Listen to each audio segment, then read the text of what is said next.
نحمدہ ونصلی علی رسولہ الکریم اما بعد اعوذ باللہ من الشیطان الرجیم بسم اللہ الرحمن الرحیم۔ ایک بھائی ہیں، انہوں نے مجھ سے اس مسئلے پر ایک رائے چاہی کہ کیا یہ جو لاہور کے موٹر وے پر ایک عورت کے ساتھ سر عام جو ہے دو لوگوں نے جو ہے زیادتی کی اور ان کی عزت کو پامال کیا اور ان کے ساتھ وہ کام کیا جو ایک شرمناک کام ہے، جس کام سے سارے مسلمان بلکہ پوری انسانیت کا سر جھک گیا۔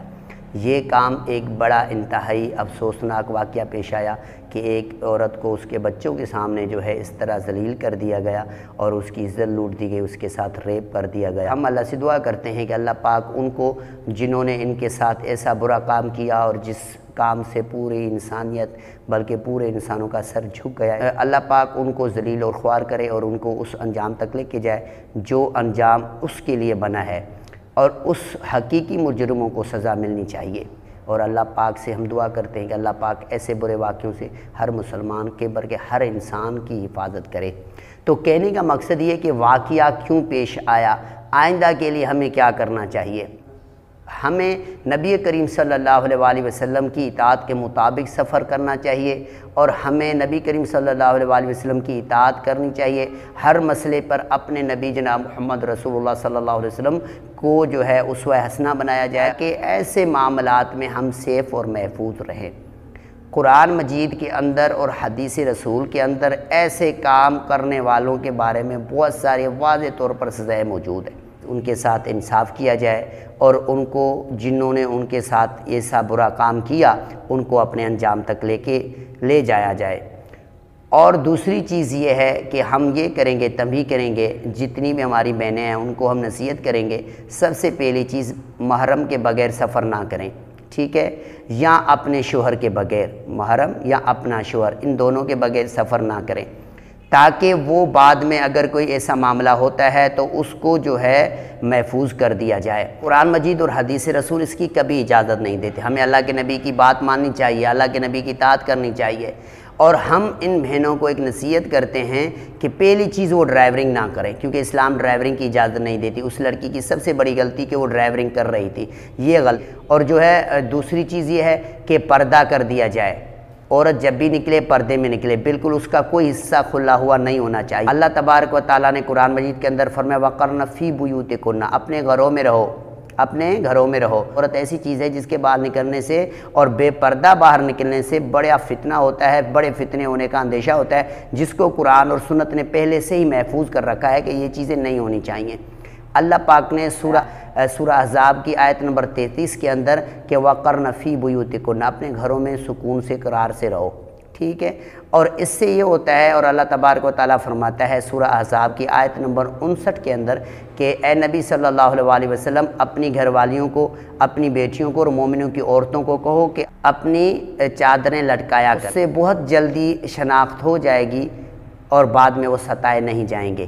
یعنی وہ عزت والی ہے، یہ واضح ہو جائے گی۔ تو سب سے پہلے چیز اسلام جو ہے ہمیں پردے کا حکم دیتا ہے، اور ہم یہ کہیں گے کہ سب سے پہلے چیز کہ عورت کو پردہ کرنا چاہیے، اور اچھے طریقے سے۔ یہ پردہ کرنا سختی نہیں ہے، کچھ لوگ کہتے ہیں سختی ہے، سختی نہیں ہے، اس سے عورت کا اپنا بچا ہے، اپنا دفاع ہے۔ اس سے اللہ تعالیٰ فرماتا ہے کہ عزت والے عورتیں اور جو عزت والی عورتیں نہیں ان کی شناخت ہوتی ہے۔ تو سب سے پہلی چیز کہ محرم کے بغیر سفر نہیں کرنا چاہیے۔ یہ جامع ترمذی کی روایت ہے، حدیث نمبر 1170 کے اندر اللہ کے نبی صلی اللہ علیہ وسلم نے فرمایا چاہے ایک دن ہو یا ایک رات ہو، بغیر محرم کے عورت سفر نہ کرے،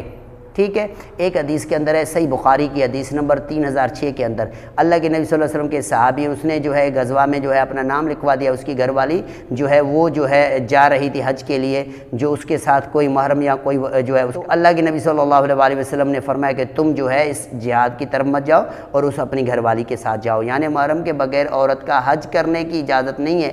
جب حج کرنے کی اجازت اسلام کسی عورت کو نہیں دے رہا بغیر محرم یا بغیر اپنے شوہر کے، تو یہ عورت کو کس طرح اجازت دیتے ہیں کہ بھئی آپ جاؤ بازاروں میں یہ کرو وہ کرو، خریدو یہ کرو اور بغیر محرم کے؟ تو یہ بات بالکل غلط ہے کہ عورت کو چاہیے کہ وہ اپنے گھروں میں رہے۔ قرآن مجید اور حدیث رسول اس کو اجازت نہیں دیتے۔ پہلی چیز عورت بغیر عورت کے نہ نکلے، اور جب نکلتی ہے تو پردہ کرے، تاکہ اس سے اس کی عزت کی پہچان ہو کہ یہ شریف خاندان سے ہے اور اس کو بعد میں ستایا نہیں جائے گا۔ اور اس طرح قرآن مجید کے اندر اللہ نے فرمایا کہ وَقَرْنَ فِي بُيُوتِكُنَّ، پھر اپنے گھروں میں سکون سے رہو۔ تو یہ قرآن مجید کا فیصلہ ہے کہ عورت کو چاہیے کہ وہ جو ہے کھلے عام سر عام جو ہے بے پردگی کو عام نہ کرے۔ قرآن اور سنت کو فالو کرنے سے دنیا آخرت بنتی ہے۔ ہر عورت کے لیے چاہیے کہ وہ اپنی عزت کی حفاظت کرے، اس کی اپنے والدین کی عزت کی حفاظت کرے، اپنے شوہر کی عزت کی حفاظت کرے، اور اگر وہ چاہتی ہے کہ میں ان سب کی حفاظت کروں تو ان کو چاہیے کہ قرآن سنت کو فالو کرے، اللہ کے نبی صلی اللہ علیہ وسلم کے حکم اور ہدایات کو فالو کرے،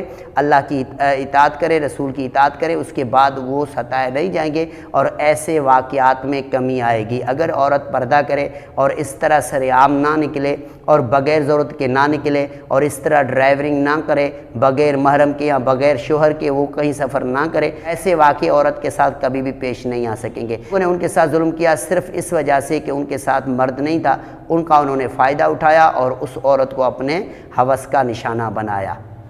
ان لوگوں نے اس عورت کو ہوس کا نشانہ بنایا صرف اس وجہ سے کہ ان کے ساتھ محرم نہیں تھا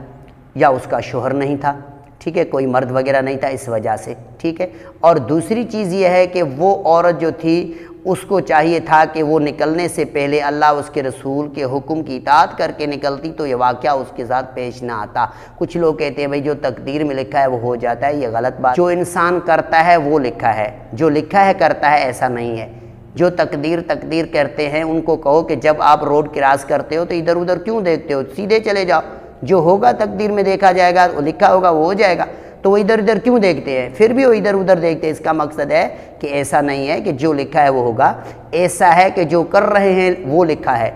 جو لکھا ہے وہ ہوگا یہ نہیں ہے، یہ غلط بات ہے، یہ جبر ہے، یہ غلط بات ہے۔ اگر کوئی کچھ لکھا ہے وہ ہم کریں گے تو پھر ہمارا کوئی قصور نہیں، مگر جو ہر انسان کے ساتھ وہ ہوگا جو اس کے عمل ہے اس کے مطابق اللہ نے عالم الغیب ہے، اس نے لکھا ہے۔ تو لہٰذا اگر ہم قرآن سنت کی پاسداری کریں گے،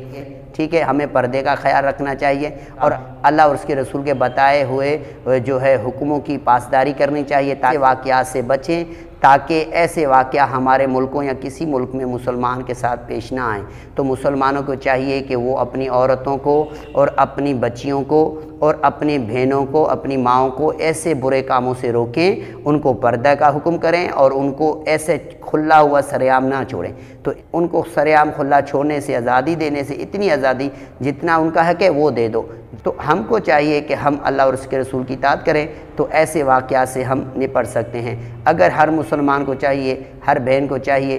اپنے بیٹے، اپنے شوہر، اپنے باپ کی عزت رکھنا چاہتی ہے تو اس کو چاہیے کہ وہ پردہ کرے اور اسلام کو فالو کرے، اللہ اس کے رسول کی اطاعت۔ کمی، ہاں، ایسے واقعات میں کمی تب ہو سکتی ہے جب ہم قرآن سنت کو فالو کریں گے۔ السلام علیکم ورحمۃ اللہ وبرکاتہ۔